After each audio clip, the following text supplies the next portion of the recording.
Everybody knows Columbus. Everybody knows Magellan. They beat us over the head with Lewis and Clark in every school book. But let's keep it 100. Some of the boldest, baddest explorers in world history were black. They crossed oceans, discovered mountain passes, mapped out lands that Europeans couldn't survive in, and even stood on top of the damn world. And what did history do?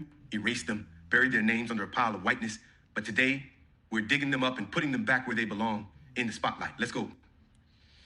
Number 5, Abubakari II of Mali. It's the year 1311. While Europe is choking on the Dark Ages, this emperor of Mali, one of the richest empires in history, builds not one, not 10, not 100, but 2,000 ships. He says, I'm sailing west to find a new world. That's almost 200 years before Columbus even begged Spain for some boats. Did Abubakari's ships reach the Americas? Maybe. There's evidence they could have touched down in South America. But the point is, a black emperor dreamed of reaching the west long before Europe could even spell the word ocean. Number 4, Estevanico, a Moroccan explorer dragged into slavery, forced to walk with the Spanish expeditions. But here's the twist. Without him, the entire southwest of the United States might still be a mystery to Europe.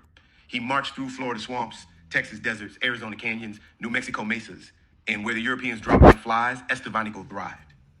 Native nations actually trusted and respected him more than his Spanish captors. They called him the Black Conquistador, but let's be clear, he was the one keeping those expeditions alive. Number 3, James Beckwourth. Born enslaved, escaped, and flipped the script to become a mountain man, fur trader, and literal legend of the Wild West. This brother discovered Beckwourth Pass, the safest route through the Sierra Nevada mountains into California. He lived with the Crow Nation, fought battles alongside them, and even became a chief. Hollywood gave us John Wayne, Clint Eastwood, and whitewashed cowboy myths. But the truth is, Beckwourth was out there writing the real story of the frontier.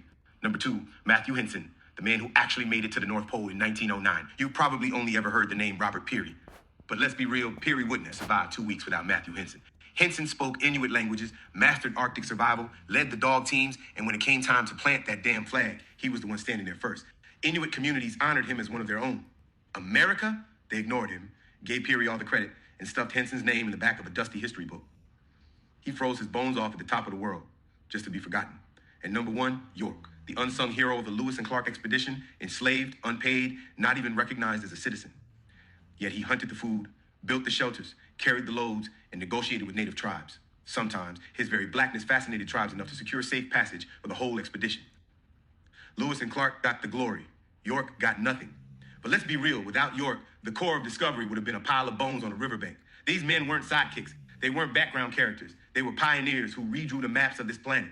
Abubakari, Estevanico, Beckwourth, Henson, York.